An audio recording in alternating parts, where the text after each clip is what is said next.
ঘরের মাঠে গুজরাট টাইটান্সের বিরুদ্ধে গুরুত্বপূর্ণ ম্যাচ কলকাতা নাইট রাইডার্সের। পাঞ্জাবের বিরুদ্ধে হারের পর ঘরের মাঠে জিটির বিরুদ্ধে কামব্যাক করতেই হবে আজিঙ্ক্য রাহানেদের। যদি এই ম্যাচ হেরে যায় কলকাতা নাইট রাইডার্স, তাহলে প্লে অফের অঙ্ক কঠিন হবে আজিঙ্ক্য রাহানেদের জন্য। কেমন হবে কলকাতা নাইট রাইডার্সের শক্তিশালী একাদশ গুজরাট টাইটান্সের বিরুদ্ধে? টিম ম্যানেজমেন্টের এই মুহূর্তে কিছু কঠিন ডিসিশন নেওয়া উচিত। আন্দ্রু রাসেল এবং ভেঙ্কটেশ আইয়ারকে নিয়ে কি প্ল্যান রয়েছে টিম ম্যানেজমেন্টের? এবং সবচেয়ে গুরুত্বপূর্ণ, মঈন আলী কি খেলবে এই ম্যাচে? কলকাতা নাইট রাইডার্স 2025 আইপিএলে 3 ম্যাচে জয় পেয়েছে এবং 3 ম্যাচেই একাদশের অংশ ছিল মঈন আলী। ভালো পারফরমেন্স করেছে, ব্যাটিং হাতও ভালো, তাই গুরুত্বপূর্ণ হবে এই ম্যাচে মঈন আলী খেলবে কি না। প্রথমে যদি আমরা কলকাতার একাদশ নিয়ে আলোচনা করি, কলকাতার প্রধান সমস্যা এই মুহূর্তে ওপেনিং পজিশনে কুইন্টন ডিককে নিয়ে। ডিকক মাত্র এক ম্যাচে পারফরমেন্স করেছে। দ্বিতীয় ম্যাচ গৌহাটিতে আর এর বিরুদ্ধে 97, এরপর আর কোনো ম্যাচে পারফরমেন্স করতে পারেনি। বেঞ্চে গুরবাজ। দর্শকরা দাবি করছে যে গুরবাজকে খেলানো উচিত। টিম ম্যানেজমেন্ট ডিককে ব্যাক করেছে। 7 ম্যাচের মধ্যে মাত্র এক ম্যাচে পারফরমেন্স করেছে ডিকক। তাই এই মুহূর্তে টিম ম্যানেজমেন্টের কাছে আর কোনো বিকল্প নেই, গুরবাজকে খেলাতেই হবে।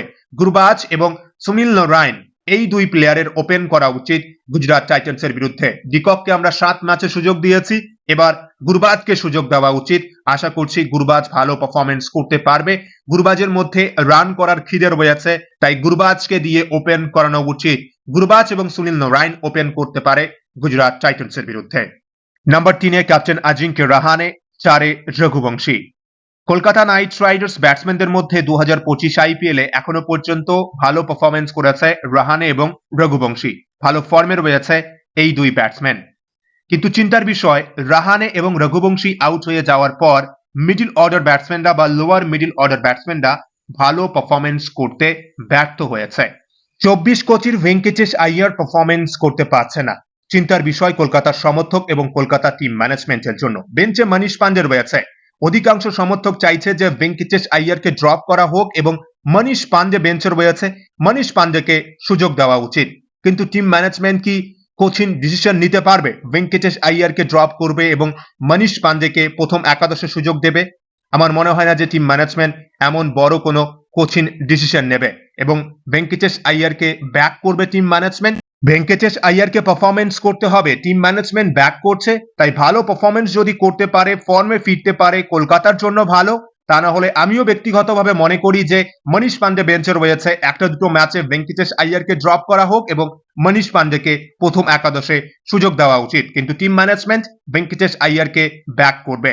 এবং রিঙ্কু সিংকে নিয়েও চিন্তার বিষয় রয়েছে। পূর্ণ ছন্দে আমরা রিঙ্কু সিংকে এই সিজনে এখনো পর্যন্ত সেভাবে দেখতে পাইনি। একটা দুটো ম্যাচ যদি আমরা বাদ দিই, এবং বিশেষ করে গুরুত্বপূর্ণ সময়ে যে ম্যাচে রিঙ্কুর পারফরমেন্স করা উচিত ছিল, ঠিক সেই ম্যাচেই রিঙ্কু ভুল শট খেলে আউট হয়েছে। তাই রিঙ্কুকে ফর্মে ফিরতে হবে, ভালো পারফরমেন্স করতে হবে। মিডল অর্ডারে ভেঙ্কটেশ আইয়ার, রিঙ্কু সিং এর পারফরমেন্স করাটা গুরুত্বপূর্ণ। এবং অন্যদিকে আন্দ্রে রাসেল, রাসেলকে নিয়ে কি বলার আছে?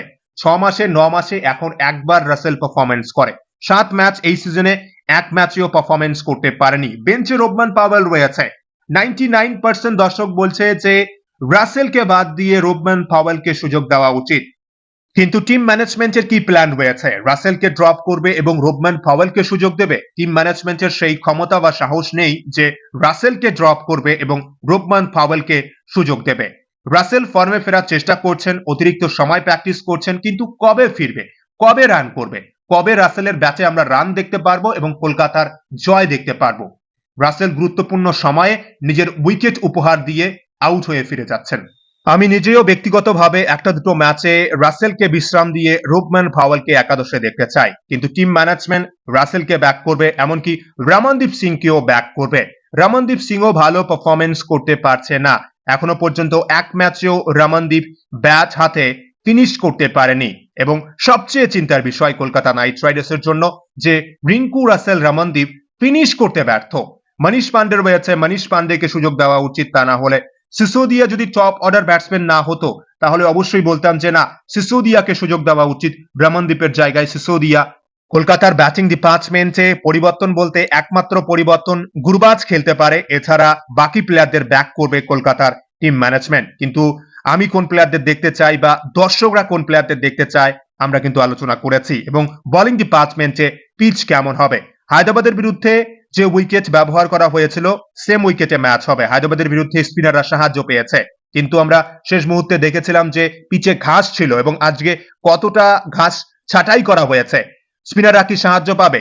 গুজরাট টাইটান্সের দলেও সাই কিশোর এবং রাশিদ খান রয়েছে। আমাদের স্পিনাররা যদি সাহায্য পায় উইকেটে, একেই তো আমাদের ব্যাটসম্যানরা ফর্মে নেই, এবং অন্যদিকে গুজরাটের স্পিনার, দুই স্পিনার সাই কিশোর ভালো ফর্মে রয়েছেন, এবং রাশিদ খানও যদি উইকেটে সাহায্য পায়, আমাদের ব্যাটসম্যানরা ফর্মে নেই, এবং 2-3 ব্যাটসম্যানকে যদি আউট করে মিডল অর্ডারে, কলকাতার জন্য চাপ হবে।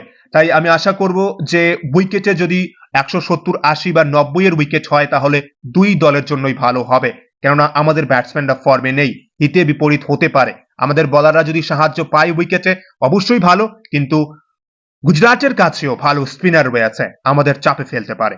পিচে যদি স্পিনাররা সাহায্য পায়, টিম ম্যানেজমেন্ট মনে করে, তাহলে মঈন আলী খেলবে এই ম্যাচে, এবং বাকি বলারদের মধ্যে হর্ষিত রানা, বরুণ চক্রবর্তী এবং বৈভব আরোরা। বৈভব আরোরা প্র্যাকটিসের সময় হাতে চোট পেয়েছেন। আরোরার চোট যদি গুরুতর না হয়, তাহলে আরোরা খেলবে এই ম্যাচে, এবং যদি খেলতে না পারে, তাহলে হয়তো বাহাতি ফাস্ট বোলার চেতন সাকারিয়া খেলতে পারে এই ম্যাচে। তাই ঘরের মাঠে গুজরাট টাইটান্সের বিরুদ্ধে কলকাতার একাদশে 2 বা 3টে পরিবর্তন হতে পারে।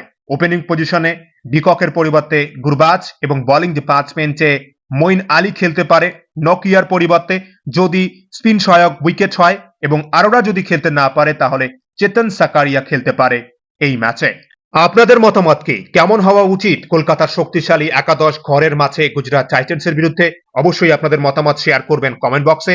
এবং সবচেয়ে গুরুত্বপূর্ণ, ঘরের মাঠে গুজরাট টাইটান্সের বিরুদ্ধে কলকাতা কি জয় পাবে, নাকি শক্তিশালী গুজরাটের বিরুদ্ধে পরাজিত হবে, এবং প্লে অফের অঙ্ক কঠিন হবে কলকাতা নাইট রাইডার্সের? কলকাতার সমর্থক যারা রয়েছেন, অবশ্যই আপনাদের মূল্যবান মন্তব্য শেয়ার করবেন কমেন্ট বক্সে। ভিডিওটি ভালো লাগলে অবশ্যই লাইক, কমেন্ট ও সাবস্ক্রাইব করে খেলাধুলোর সমস্ত আপডেট পাওয়ার জন্য চ্যানেলটি সাবস্ক্রাইব করে বেল আইকনে প্রেস করবেন ভিডিও নোটিফিকেশন সবার আগে পাওয়ার জন্য। সবাই ভালো থাকবেন, সুস্থ থাকবেন। আশা করছি জয় পাবে কলকাতা এই ম্যাচে।